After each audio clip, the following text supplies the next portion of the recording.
ici, on va prendre la même solution que tout à l'heure, sauf qu'au lieu de faire une seule fois le test de RB0, donc comme vous voyez ici, à chaque fois qu'on fait une ou plusieurs actions, on refait le test. Donc là, on le fait au début, hein, on le fait au début, ici.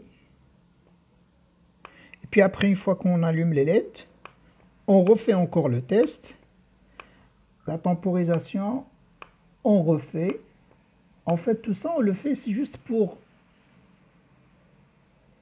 que la synchronisation, pour améliorer la synchronisation, parce que le problème de tout à l'heure, c'est que il faut toujours revenir au point où on fait le test de RB0. Donc, comme on l'avait une seule fois, donc on avait peu de chances à tomber sur le test. Donc là, si vous voulez, on va améliorer les chances de tomber sur le test.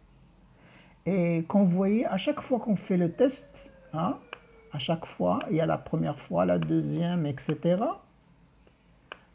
on passe pour exécuter le sous-programme où on devait allumer les LED 4 à 4 et pouvoir exécuter le petit sous-programme. Alors ici, l'organisation des programmes reste toujours la même parce qu'en fait, tout ce que nous avons fait, c'est juste ajouter des tests. Donc ce qui nous donne, en fait, pour le programme,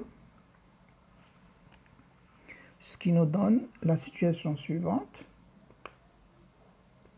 Donc là, j'ai toujours la temporisation qui reste la même, d'accord? Le sous-programme, lui, c'est le même sous-programme, il ne change pas. Alors, ce qui change, c'est le programme principal. Donc là, on voit bien que nous avons inséré à plusieurs points le test ici, là, là et là, le test de RB0. Donc tout ça, c'est juste pour améliorer la chance de tomber sur le moment où l'utilisateur va appuyer sur le bouton poussoir. Alors voyons voir maintenant l'exécution du programme ou ici.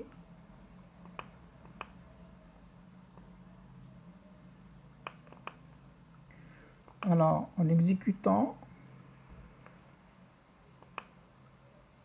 donc là, ben, il faut vraiment, voilà, maintenant c'est passé, c'est-à-dire que nous sommes tombés sur le moment, c'est-à-dire qu'il y a une synchronisation entre le moment où on fait le test et le moment où l'utilisateur appuie sur le bouton poussoir.